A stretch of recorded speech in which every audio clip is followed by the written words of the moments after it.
What's up mas bro, apa kabar? Semoga sehat selalu ya, amin. Kembali lagi sama Mang Udok di channel Murdok Cruise. Dan kali ini Mang Udok kedatangan barang yang cukup menarik buat diungkap, yaitu dari AGS. Ada 3 barang sebenarnya. Pertama itu ada PSU Furion Flux 650. Kalau yang ini Mang Udok udah pernah bahas, link ada di deskripsi. Terus kedua itu ada casing Furion Virtu VR 37. Bentar ya, Mang Udok ambil dulu. Kelihatan nggak? Nah, ini Furion Virtu VR 37. Kayaknya ini casing mid atau bentar. Ya, ATX ini casing mid tower. Dan yang terakhir bentar.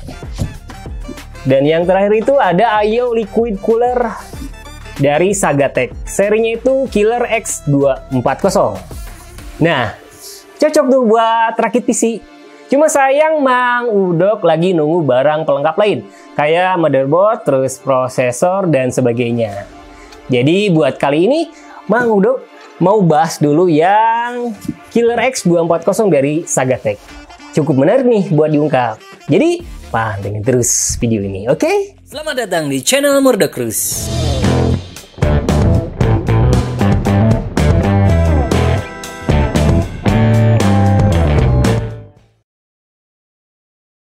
Oke bro, sebelum Mang Udok bahas lebih detail tentang Killer X240 ini, seperti biasa, kita unboxing dulu, oke? Nah, dari penampakan apa ini dus disebutnya ya, kemasannya terhitung positif. Impresi pertama Mang Udok itu kalau lihat warna putih gitu, bening-bening itu oke. Cuma kita buka-buka dulu. Bentar, di sini di bawah di balik dusnya itu ada keterangan tentang detail spesifikasi. Dan mata Mang Udok tertuju tadi ke sisi kompatibilitas. Ternyata si cooler ini udah dukung CPU modern, termasuk LGA 1700 sama soket AM4. Cuma soket AM5 itu masih belum diungkap, tapi kayaknya masih kompatibel. Bentar, kita buka. Wah, ada yang jatuh. Nah. Pertama itu ada kartu garansinya. Ini kartu garansinya ya, jangan sampai hilang. Terus buku manual. Sama ini bentar, termasuk pemasangan nggak ya? Oh iya betul. Ini buku manualnya. Di sini ada keterangannya dan cukup lengkap. Cukup lengkap. Ini buat AMD, soket AMD, AM4, terus Intel. Oh ada RGB control ternyata ya di buku manual. Berarti kemungkinan ada ya kontrol RGB. Wah, kemasannya cukup oke. Oh ini kalau kalian belum tahu tentang misalkan ini bautnya baut apa, ini ada keterangannya nih. Ada keterangan tentang baut nama bautnya lah. Segini Mang. Oke, kelihatan ke teman-teman? Lanjut. Nah, ini adalah aduh, busa. Bentar, ini dia. Penampakan pertama masih terhitung baru kan? Masih segar, masih plastik. Masih plastik kan. Harumnya tuh. Baru. Ini dadai kanan kurang. Ini tuh ya tempat buat baut-baut sama ya. Ini RGB controller. Nah, ini dia. Mau buka ini deh.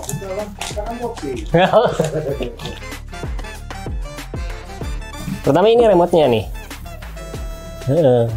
Buat TV bisa nggak?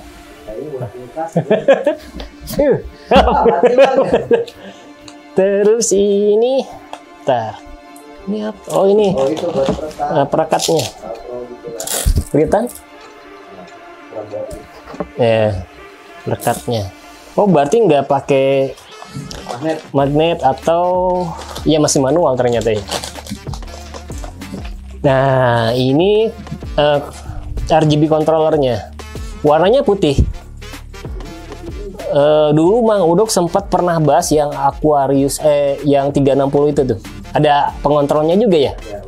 Warna hitam. Dan ini putih. Terus impresi pertama dari sisi materi cukup oke. Dan ini, oh iya, biasanya kan kalau fan Sagatek itu beda dari yang lain si konektornya. Ini itu ada 1 2 3 ada 6 pin. Jadi kalau dipasang fan lain misalnya ke ini kayaknya nggak akan kompatibel. Ini kelihatan teman-teman?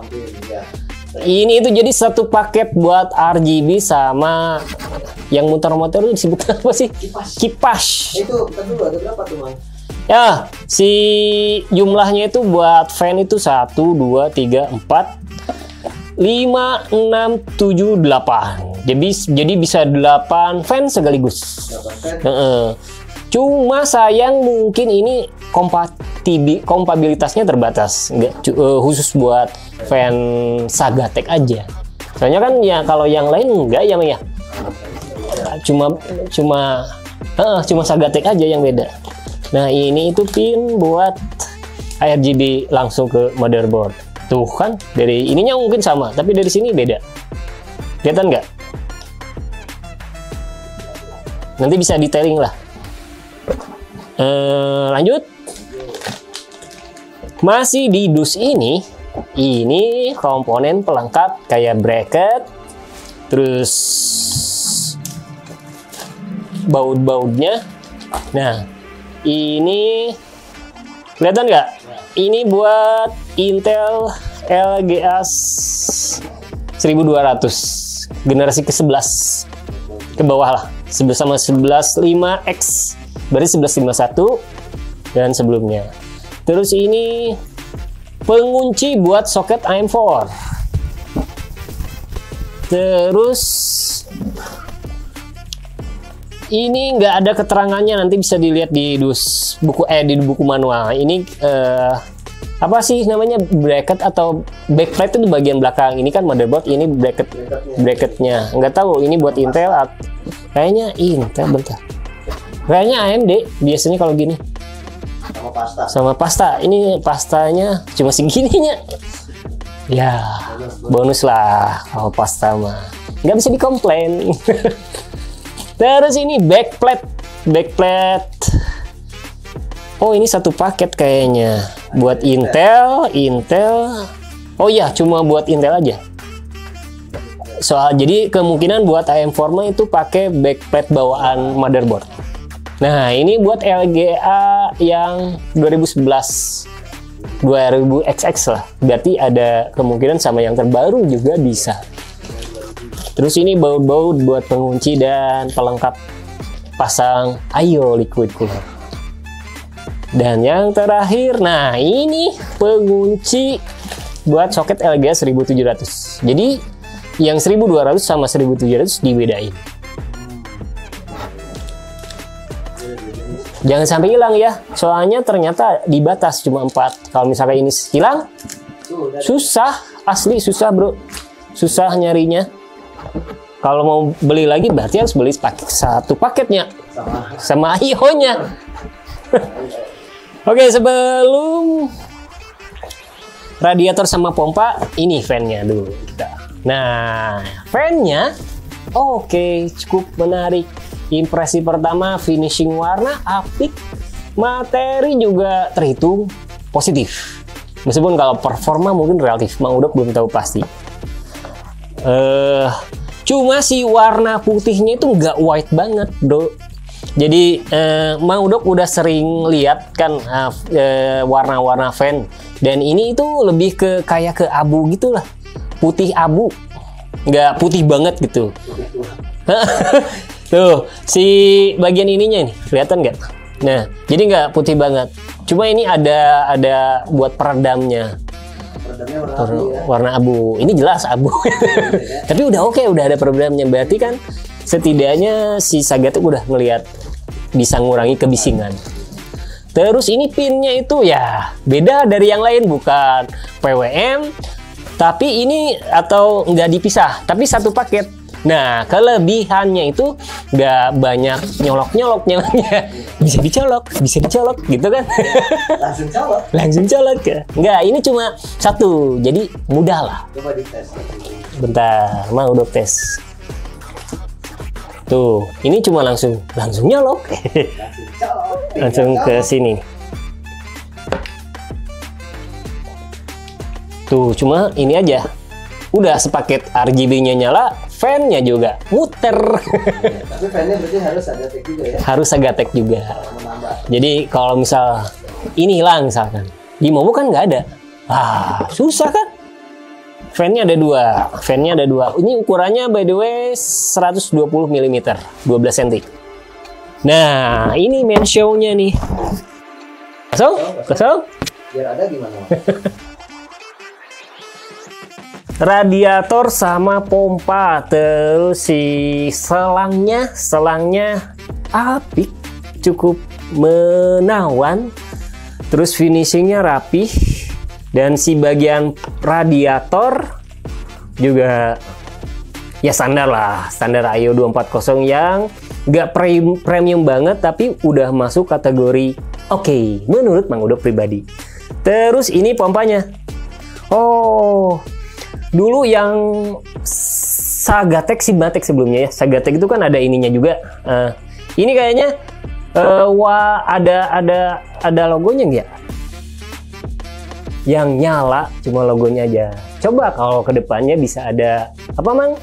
Monitoring kayak suhu. Wah, makin oke kan? Digital. Lebih digital gitu.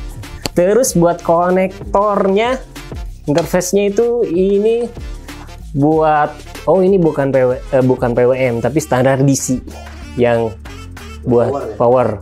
Sama ini buat RGB. Ini nanti nyambungnya berarti ke fan RGB controller juga. Berarti ini penting buat apa? Buat nyalain daya AIO liquid cooler khusus Sagatek. Kalau nggak ada ini susah. Soalnya di Mobo nggak ada. Di bagian ini juga ada tombol buat ngatur mode-modenya lah. Bisa manual berarti, nggak cuma RGB yang dikontrol sama software motherboard. Nah, buat ke motherboard, kemungkinan besar lightingnya bisa sinkron. Soalnya kan di RGB controllernya itu selain secara manual, tapi bisa juga pakai kabel khusus RGB. Tadi kabelnya ada, bentar. Nah, dari sini nih, tinggal colok. Jadi si ini kalau udah colok ke motherboard, ini kan RGB nih. Udah bisa. Semoga bisa sama software populer motherboard bawaan, entah ASRock, Asus, Gigabyte, apa sih Mang? Gigabyte ada, terus MSI juga ada. Biasanya setahu Mang Udok kalau Sigmatek dulu, Sagatek sekarang kan udah sinkron sih, udah bisa kompatibel lah sama software populer bawaan motherboard. Udah deh, jadi kita lanjut review lebih detailnya lah tentang performa, preferensi estetika sama harga pastinya. Cocok nggak? Lanjut. Tinggal colok. Oke bro, Sagatek Liquid Killer X240 ini terhitung punya harga yang cukup bersahabat. Tapi nanti Mang Udok ungkap detail pasti angkanya, biar makin penasaran. Cuma sebelum bahas harga, mari kita lihat dulu dari sisi desain sama kompabilitas. Nah, desain overall menawan, kece-nya dapet, warna white bakal bikin pede buat show off. Materi juga positif, kesan premiumnya ada, finishing rapi banget. Jadi kualitas Sagatek overall di AIO ini udah oke. Cuma pas Mang Udok perhatiin, warna putihnya itu nggak white banget, khususnya bagian fan. Tapi itu sih bukan minus. The best-nya itu pemasangan terhitung mudah bro, dan udah siap dukung CPU modern kayak Intel LGA 1700 atau soket AMD AM4. Nah, karena soket AM4 kompatibel juga dengan AM5, Ayo ini secara nggak langsung udah bisa dipakai di Ryzen 7000. Soalnya ini nggak pakai backplate ekstra dan cuma pakai tambahan bracket aja. Terus Ayo ini nggak perlu banyak kabel. Patokannya itu ada di RGB controller yang disebut Galaxy 2. Ini jadi terminal pusat buat nyambungin semua kabel Ayo, entah fan atau pompa ke Mobo atau langsung ke PSU. Terus portnya banyak, jadi perangkat lain bisa tersambung juga. Cuma sekali lagi tipe konektor fan Sagatec itu beda banget dibanding standar pin PWM atau DC. Jumlah konektornya ada 6. Sayang aja kompatibilitas buat konektor terbatas banget bro. Jadi standar kipas casing yang punya 4 atau 3 pin gak bisa terpasang langsung ke controller ini. Nah, panjang kabel pompa sayangnya terhitung pendek. Jadi posisi buat nyimpen controller di bagian samping case agak terbatas. Jadi mau nggak mau pasti disimpan di bagian atas. Nah, kalau case-nya punya ruang ekstra itu nggak masalah. Tapi kalau sangat terbatas pasti agak susah buat nutupnya. Cuma kalau lighting sih oke banget. Warnanya cerah, bisa diatur manual atau terhubung langsung ke software lighting motherboard lewat pin RGB. Pilihan manual malah banyak efeknya, bisa diatur juga pakai remote. Jadi misal bosen dengan efek lighting bawaan Mobo, atur manual aja. By the way, dari spek sih Ayo ini punya ukuran radiator 240 mm.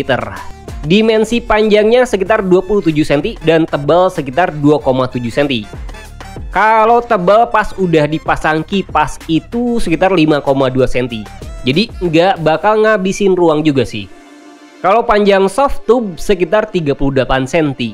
Terus ukuran kipasnya 12 cm dan udah dukung RGB lighting. Terus pakai bearing hidrolik. Tingkat RPM fan itu max nyampe 1800 RPM. The base-nya itu fan hening banget bro. Max cuma nyampe 25 dB. Kalau pompa, estetika paling oke itu pasti di bagian LED display yang udah dukung RGB lighting. Cuma sayang logo X-nya itu permanen, nggak punya efek tambahan. Coba kalau bisa diatur, kan makin oke. Tapi kalau spek pompa ini punya max RPM nyampe 2800 dengan noise max cuma nyampe 29 dB. Konsumsi daya pompa rendah, cuma 3 watt aja. Kalau dihitung-hitung, konsumsi daya Ayo ini nggak lebih dari 7 watt. Jadi itu sih terhitung irit banget. Nah, estetika kan udah dapat, lighting oke. Tapi gimana dengan performa? Dicoba dipasang dengan CPU Ryzen 7 5800X sama Mobo B550XE dari Asus. Performa default non-OC terhitung positif. Cuma buat tingkat lebih lanjut kayak overclocking gak terlalu disaranin sih bro. Suhu idle agak sedikit tinggi dibanding rata-rata Ayo 240 yang pernah Mang Udok coba. Sekitar 56 derajat Celcius rata-rata. Masih hitungan aman sih selama nggak lebih dari 60 derajat Celcius. Terus suhu pas main game aman. Rata-rata sekitar 67 derajat Celcius. Itu jauh lebih baik dibanding Yeston dan masih bisa bersaing dengan Ayo dari TT. Kalau jalanin Cinebench ketika semua core bekerja, suhu Ryzen 7 5800X pakai Ayo ini rata-rata nyampe 89 derajat Celcius. Masih aman, cuma buat overclocking tingkat lanjut nggak disaranin. Kalau overclocking ke 4,6 GHz masih oke lah. Malah dapat suhu sekitar 90 derajat Celcius. Cuma di atasnya suhu tinggi banget, nyampe 96 derajat Celcius. By the way, average clock speed default pakai Ayo ini saat kerja penuh bisa nyampe 4,5 GHz rata-rata. Jadi buat jaga performa sih pasti oke. Kalau hasil Cinebench R23 multiscore bisa nyampe 14.820. Potensi yang masih oke dibanding saat pakai Ayo dari TT. Meskipun skornya masih jauh kalau pakai T-Force atau ROG Strix LC. Nah, gimana dengan harga? Dicek di marketplace populer kayak Tokopedia atau Shopee, Harga Killer X 240 ini sekitar 900 ribuan nyampe 1 jutaan pas. Angka yang terhitung ramah, kalau mahal atau murahnya sih relatif. Terus garansi yang ditawarin buat Ayo ini nyampe 2 tahun. Dan inget ya, distributor resminya itu PT Asia Global Suksesindo. So, does it worth it? Sagatek Liquid Killer X 240 ini bisa cocok buat rekomendasi dengan max CPU yang ideal menurut Mang Udo pribadi sih. TDP-nya itu max nyampe 105 watt. Kalau lebih mungkin perlu varian yang lebih besar, minimal 360 lah. Kan versi 360 ada juga tuh. Terus kompatibilitas luas, sama harga juga terhitung ramah. Sayang kabel pompa agak pendek. Terus konektor fan sama kontrolernya itu terbatas. Jadi nggak bisa dipasang sama perangkat lain. Tapi lighting oke sih, banyak efeknya. Jadi itu dia ulasan singkat Liquid Killer X 240 dari Sagatek. Gak semua sih diungkap, tapi semoga bermanfaat. Yes. Jangan lupa like dan subscribe-nya.